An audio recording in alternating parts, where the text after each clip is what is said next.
This evening, we're unraveling the mysteries of a monument, the Great Sphinx of Giza. To millions around the world, it's the face of ancient Egypt, as memorable and magnificent as the pyramids behind it. But who built this incredible structure? And why? What is the significance of the mighty lion figure with the head of a pharaoh? And what secrets is it guarding? We'll work our way through both the facts and the stories surrounding this amazing monument, so just relax and let your mind drift.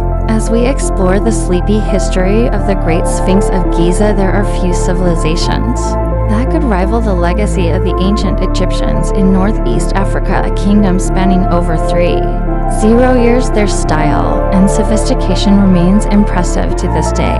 Nowhere is this truer than in Egyptian architecture structures that tourists still flock to see. Buildings like the pyramids evoke awe and confusion some can't quite comprehend. How such wonders were music built located in Giza on the west bank of the Nile.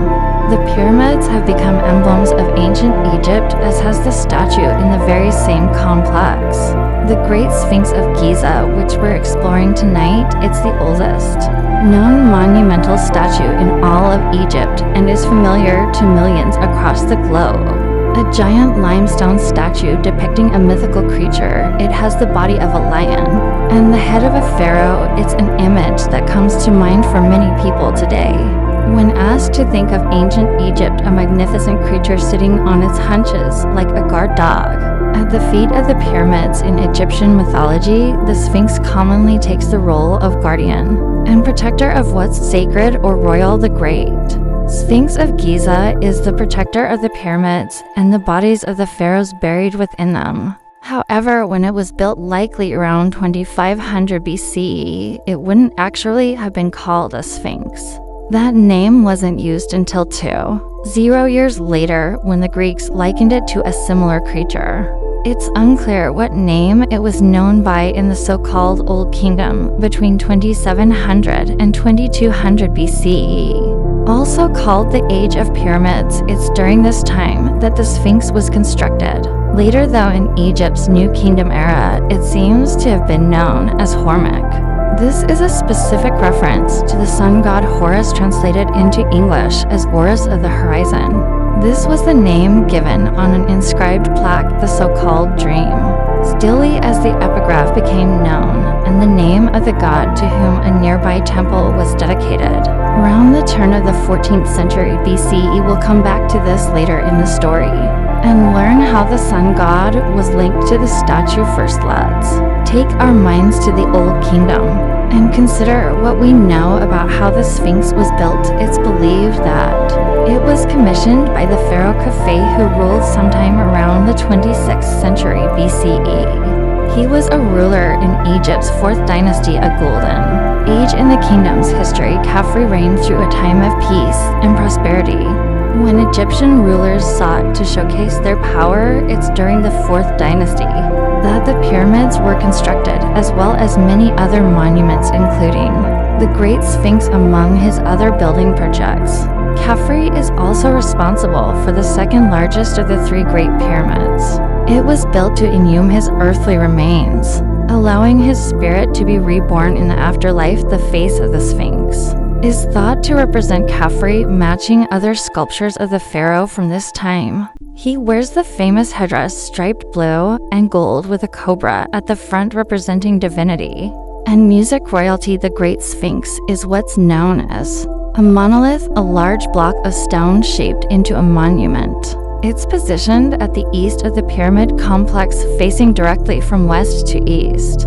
And the famous river Nile, the area around the complex, is rich in limestone. It was quarried for the pyramids, other temples, and statues. The Sphinx was cut from bedrock, sculpted and painted, and transformed into a colossal and magnificent creature. What's really fascinating is that recent findings suggest that the Sphinx isn't entirely human-made, that it's equally a product of its natural environment, formed in part by people and in part by nature. Farouk Elbaz is an Egyptian geologist and a former scientist for the space agency NASA. Using remote sensing technology, Elbaz has theorized that the Sphinx's Head was carved first out of natural yardome. A yardome might be described as a ridge of bedrock, or any consolidated or semi-consolidated sediment, sometimes sharp and irregular in shape.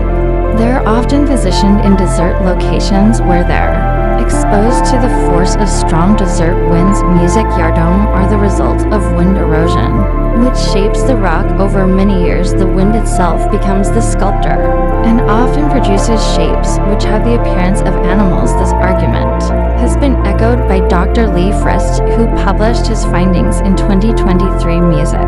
He tested the yardome theory in a laboratory setting, leading a team from New York University. They sought to mimic the Egyptian weather as it would have been in ancient times and to watch the effects of erosion on the landscape. Particularly lone bedrock exposed to strong winds, they used a mixture of clay and harder materials chosen for their similarities to the Egyptian desert. This was to mimic the ridge of bedrock, while fast-flowing water would replicate strong winds. Water was spurted out past the miniature bedrock, imitating the impact.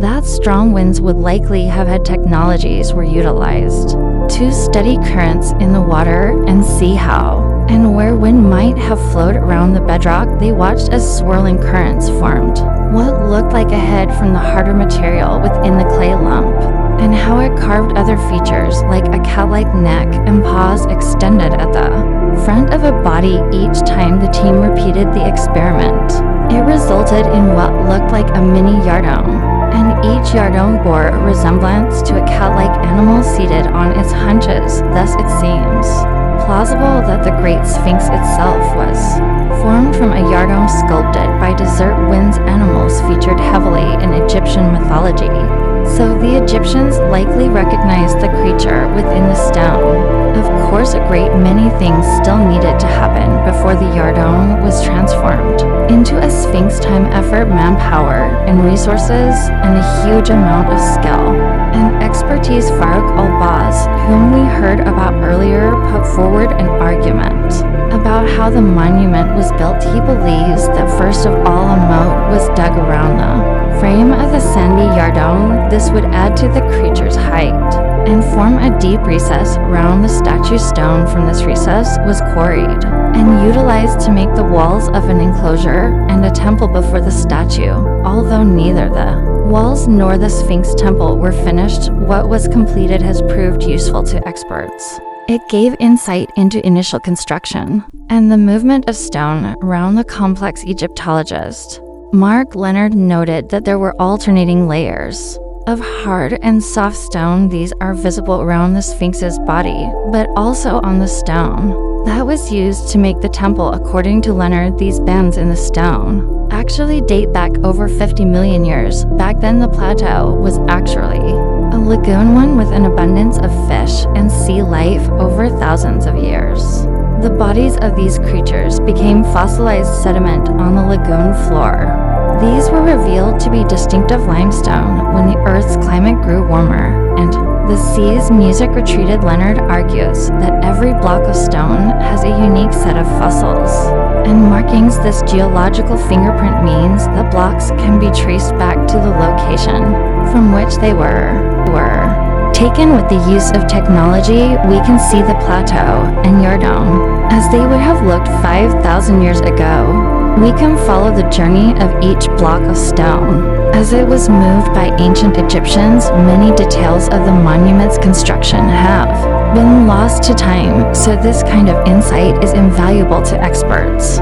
Certainly it shows what a huge undertaking it would have been. We can't be certain how long it took to build, having no exact dates for the Sphinx's construction. Some experts estimate that a workforce of 100 could have completed the project in just 3 years. At first, too many. This might sound unrealistic, but it's less so when you consider other building projects from the area. The Great Pyramid, for instance, was a mammoth undertaking, and yet it was completed in possibly just a decade or two based on plausible theories. The most accepted labor analysis shows that the workforce probably fluctuated between 15,000 and 40,000 people over a span of about 10 years with a rate of 3 blocks per minute. Being put into place, the Egyptians, we should remember, were experts in engineering, about as skilled and efficient a workforce as could be. The workforce was likely a mix of professional builders, sculptors, and the like, and citizens doing their labor tax or annual service. A modern equivalent would be something like jury duty, whereby citizens of a country might be called to help the court. For ancient Egyptians in the age of pyramid building, it often meant helping with ongoing construction. Workers were paid an above average wage and housed in lodgings close by the work site. Roles ranged from making tools and equipment to administration and doing paperwork relating to the project. The bulk of citizens who were assigned to the Sphinx would likely have worked as manual laborers. Thousands of tons of stone had to be cut and quarried before the exterior of the creature was shaped and sculpted. Again, we don't have many details about the Sphinx, but we can make assumptions from what we do know about the pyramid's music. We might suppose that workers used similar methods and equipment, and that they were similar in skill set and ability to do the job. Typically, stone would be cut from the quarry and then secured with rope. Two long cedar sleds blocks weighed an average of 2.5 tons, so a team would be required to pull the limestone across the sand. People would walk in front of the sled and wet the sand with buckets of water. This made for a smoother journey, as the blocks were heaved towards their destination, where stone had to be raised around walls. Or the temple workers relied on ramps and music pulleys. Ramps also allowed sculptors to work high up using hammers and chisels to shape the surface. Once the sculptors were done, it was a team of painters who put the finishing touches on the face of the monument. Today, the color has faded from the stone, but we're given clues to how it looked through pigment residue. The Egyptians made paint from minerals and even gemstones, grinding them into powder and mixing it with a binder. Red and yellow ochre might have been blended with beeswax and painted across the Sphinx's face as theskin. The whites of the eyes might have been the result of white gypsum. The large black pupils may have come from the soot of many candles, and that signature I make up the thick outline around the eyes could have been lapis lazuli or deep blue ozurite. The same blue paint would likely have been used to create the pharaoh's distinctive headdress, and the striped pattern on the beard alternating between blue and yellow gold ochre. We can't know for sure what the Sphinx's face would have looked like, but it's reasonable to assume that it was vivid, even dazzling. We can see from wall paintings that have retained their pigment that the Egyptians were fond of bold, bright colors. Painters were likely both skilled and meticulous, and they would have been held to very high standards. If we go by the efforts of those working on the pyramids, then there was no room for anything but perfection. Every block had to be cut and measured precisely and positioned at exactly the right angle and location, and all using tools like plumb weights and wooden set squares.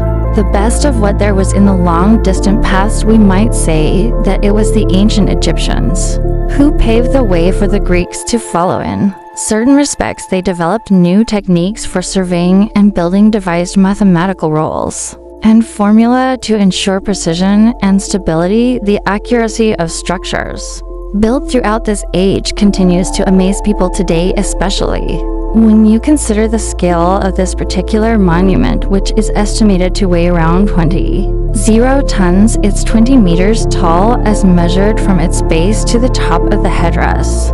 On the head of the pharaoh, the length of its body from paw to tail is 73 meters. That's roughly the size of a modern jumbo jet, with a width of about 19 meters, even to people so used to impressive buildings. The Great Sphinx, or Ormaquette, must have seemed otherworldly. It was a sacred landmark to a deeply religious people, and the embodiment of one of Egypt's most important deities. Horus was the god of the sun, moon, and sky, along with kinship and the healing of the sick, depicted as a man with the head of a falcon. Horus was the protector of all Egypt. You might remember that Hormak was used to refer to the monument in the New Kingdom era. This was a period of great prosperity for Egypt between the 16th and 11th centuries music BCE. It was at least 1,000 years after the monument had been erected, and the pyramid complex had been somewhat abandoned drifting. Sands had surrounded the Great Sphinx, burying the creature up to its shoulders that would change in 1400 BCE. When Pharaoh Thutmose first stumbled across it, the 8th ruler of the 18th dynasty, he was a young man, eager to make his mark. As legend has it, Thutmose was out walking, enjoying the solitude of a stroll around the complex when he became too warm in the midday sun. He sat down to rest in the Great Sphinx's shadow. The pharaoh settled down in the lovely cool shade. Reclining in comfort at the base of the creature, soon he fell into a deep sleep, and it's then that the sun god came to him in a dream. Horus told the pharaoh that he should clear away the sands, restoring the Great Sphinx to its former glory. His reward, the god promised, would be a secure seat on the throne as ruler of a unified Upper and Lower Egypt. Now we'll never know if this was truth or fiction. Egyptian pharaohs were masters of propaganda. It's possible that Thutmose sought to legitimize his role by raising his profile as an ally of the music gods. Either way he did as instructed, sending a team of workers to dig around the Sphinx. It must have taken a great deal of effort and manpower, but they managed to resurrect the creature. From the sand, a shrine was erected between the lion-like paws, including the granite plaque that we heard about earlier. The dream stele was inscribed with a story. It recounted what Horus had told Thutmose in his dream. It's also possible that the calf was mentioned, but on parts of the granite that have been lost or damaged. The word calf was noted in 19th century observations and thought to be the beginning of the pharaoh's name. Only the hieroglyphics were lost in 1925. When the plaque was re-excavated and further damaged, little more is known about the Sphinx in this period, though it's likely that the creature enjoyed a revival. The rulers of Egypt's 18th dynasty would become known for their buildings and artistic splendor. Statues of Sphinx were common during this period. It's believed that there were thousands erected over time.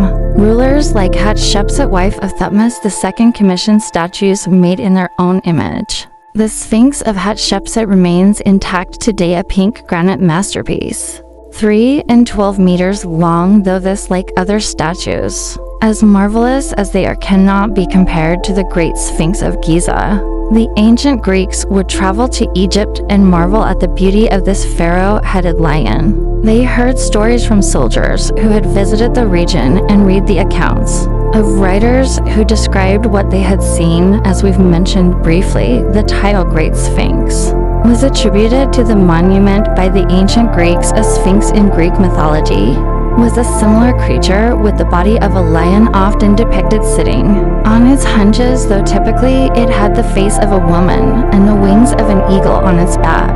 It was obviously not so different that it would bother the Greeks, who thought it a fitting label to what they deemed an antiquity. Giza would become known as a tourist destination, a place to marvel at the Great Sphinx and the pyramids, first by the Greeks and then by the Romans, who would conquer Egypt in the 1st century. Music. See, after the defeat of Cleopatra, Egypt became a personal possession of Octavian, who then made it a province of the Roman Empire in 27 CCE, when he had himself declared Augustus. Thankfully for us, all these rulers weren't bent on destruction. They sought to preserve, even enhance long-standing architecture.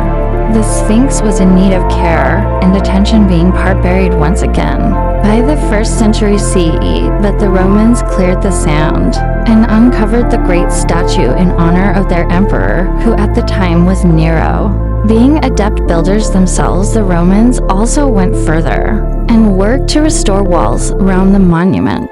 The enclosure dated back to Egypt's Old Kingdom, but like the temple, it had never been finished. It's thanks to the discovery of another granite stele that we actually have a date for the enclosure's restoration. It was 166 CE in the 2nd century, when Rome was jointly ruled by Marcus Aurelius and Lucius Verres. The Romans also built a stairway 12 meters long, leading up to a podium between the massive paws. This provided views of the nearby Sphinx temple and allowed one to see the sculpture from much closer up. Today, the stairway is no longer there. It was taken down during excavations in the early 1930s. We can only imagine how many feet might have walked across it. Centuries of tourists who came to see the great creature. One of those tourists was Pliny the Elder, a Roman author writing in the 1st century CE. He recounts the Sphinx as a wondrous object of art, describing its reddish cold face and enormous measurements. He goes on to comment on the aura around the monument, the quiet contemplation of people near it. Pliny is aware that to the Egyptian locals, the stone monument is divine and sacred, with accounts such as this. It's hardly surprising that the Sphinx would continue to attract attention after Rome's time had. It ended in the 5th century CE, and throughout the rise and fall of many more great empires, it maintained its mystique. During the Middle Ages, despite once more being partially hidden beneath the sand, Arab writers at the time spoke of the statue like a sacred talisman, protecting the desert. Medieval historian El-Makrizi noted that the Egyptians linked the Sphinx to the Nile. They believed that it controlled the flooding of the river. The most important event in the Egyptian calendar, this yearly inundation, determined how fertile the land was and could mean the difference between abundance and famine. Therefore, we can assume, as was common practice, Egyptians might have prayed and made offerings to the statue. Another account from Muhammad al-Adrisi seems to confirm this very thing. He wrote that citizens gifted incense to the monument in the hopes that they might gain promotions within the government. Certainly, it seems clear that for a great many people the monument held spiritual or religious connotations. The names of deities might have changed with the passing of different eras, but the Sphinx remained constant as a source of peace and music contemplation. At the same time, it saw a steady stream of tourists, with numbers increasing alongside advancements in sea travel. Fascination grew between the 16th and 19th centuries as wealthy Europeans flocked to Egypt. The accounts of these travelers make for fascinating reading, telling us as much about the Sphinx as the people who saw it. At this stage, the paint had faded from the statue, and the pharaonic headdress resembled long hair. Many Europeans thought it part lion, part woman, a wingless version of what they'd likely seen in Greece. Writers saw the monument through their own cultural lenses, with a mix of curiosity and childlike wonder. Even those describing it as having the head of a monster imbued their accounts with reverence and awe. Such descriptions have proved useful in a practical sense too, especially those that included prints of the statue. These allow us a glimpse into the Great Sphinx's past and help us to track any changes that have occurred over the centuries. The most obvious change, and one still visible today, is that the nose of the Sphinx has been deliberately music removed. Once rumored to be the work of Napoleon's cannons, we now know that this is incorrect. The nose is shown as missing on earlier sketches made by Danish explorer and archaeologist Frederick Louis Norden. These were drawn in music 1737, 60 years before Napoleon led his armies to Egypt. The reason for the damage and those responsible continue to elude experts in the 21st century. Most likely, it was defaced during a wave of iconoclasm when religious images were deemed heretical. Less is known about the ceremonial beard, which either fell off or was removed in ancient times. However, some pieces are housed today in the British Museum, where visitors can see patterns carved across the stone by the 19th century. Like many times before, the monument needed to be dug out from the sand. American writer John Lawson Stoddard described it as being wrapped in a winding sheet of gold. Excavations took place in 1817, and the sand was cleared from the front of the statue. This also led to the discovery of that Roman-made stairway and the dream stele, which told of that Moses' vision in part. It's a result of excavations over time that holes and tunnels have appeared on the statues. Some too were likely made by tomb raiders of the past hoping to burrow their way into treasure-filled secret chambers. To date, no such chambers have ever been found even after the monument was fully excavated. More recent efforts have focused on restoration in an attempt to slow down natural erosion. The real treasure, it would seem, is the Sphinx itself, a feat of ancient engineering style and beauty music, a monument that has outlived so many ancient wonders, and one that continues to thrill tourists from all across the music globe. Solemn and silent in the presence of the desert, veiled in the mystery of unnamed ages. These are words that are as true today as when they were written by John Lawson Stoddard. Over a century music ago, to Stoddard, the Great Sphinx was a symbol of eternity, forever gazing on into the future. It has outlived so many eras, so many empires, and their leaders, and it will continue to do so for a long time to come.